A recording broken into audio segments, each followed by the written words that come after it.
Daisy Jones et de 6, Prime Video, et Suki Waterhouse, l'interprète de Karan. Ce vendredi 3 mars, Prime Video met en ligne les 3 premiers épisodes de sa nouvelle série événement, Daisy Jones et de 6. Avec en tête d'affiche Riley Cook, la fille de Lisa Marie Presley, la série met aussi en avant de nouveaux talents, comme Suki Waterhouse. En 2023, Prime Video, la plateforme de streaming d'Amazon met les bouchées doubles.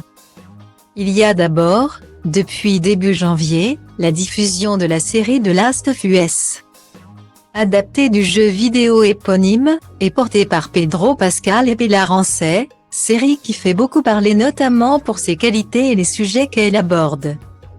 Ensuite, la plateforme a aussi mis en ligne la prenante série française Cœur Noir.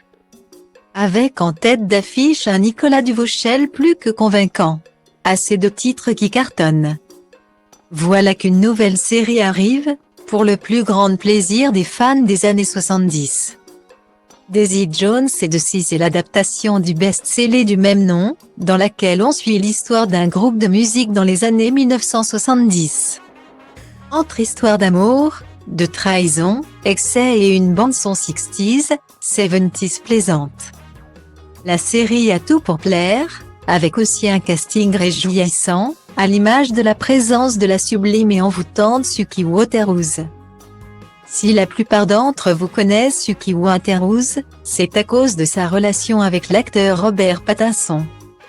Et si le couple est heureux ensemble depuis bientôt 5 ans, la jeune femme née le 5 janvier 1992 a aussi une carrière exemplaire. Avant d'être actrice et chanteuse, Suki Waterhouse a été mannequin. Découverte à l'âge de 16 ans dans un pub à Londres, elle est rapidement devenue le visage du parfum Brie Rhythm de Burberry.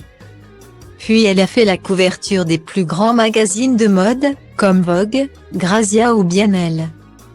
Elle commence sa carrière d'actrice en 2010 dans la série Material Girl, puis elle tourne dans le second volet de la saga Divergente. Avant d'obtenir le rôle principal du film de B.A.D. Batch. Dans ce dernier, elle interprète une jeune femme kidnappée par des cannibales dans un monde post-apocalyptique, dans lequel elle doit survivre à tout prix. Elle continue sur sa lancée, et obtient le rôle principal du film The Girl Who Invented Kissing en 2017. Avant de rejoindre le casting d'Assassination Nation, le film choc du créateur de la série Euphoria. Actrice de talent, elle tourne même sous la direction de Woody Allen dans Un jour de pluie à New York. Outre ses talents à l'écran, Suki Waterhouse s'illustre pour ses talents de chanteuse. C'est en 2016 qu'elle dévoile pour la première fois son talent avec la sortie du titre Brutally sur YouTube. Le morceau obtient un fort succès, et les fans en demandent rapidement plus, ne se sentant pas de sortir un album.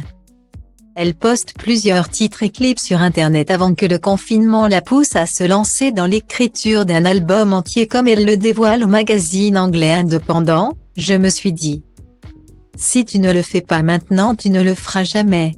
Et tu vas te détester toute ta putain de vie de ne pas l'avoir fait. Suki Waterhouse s'est donc lancée dans l'enregistrement de son premier album nommé I Can't Let Go, dans lequel la voix envoûtante de la chanteuse nous transporte dans un univers mélancolique et vintage. Aujourd'hui à l'affiche de la série Daisy Jones et de 6, elle fait un second cadeau à ses fans en sortant son nouveau single To Love. Une chanson sous forme de déclaration à l'amour, et à l'espoir, qui prouve une nouvelle fois que Suki Waterhouse est une artiste à suivre.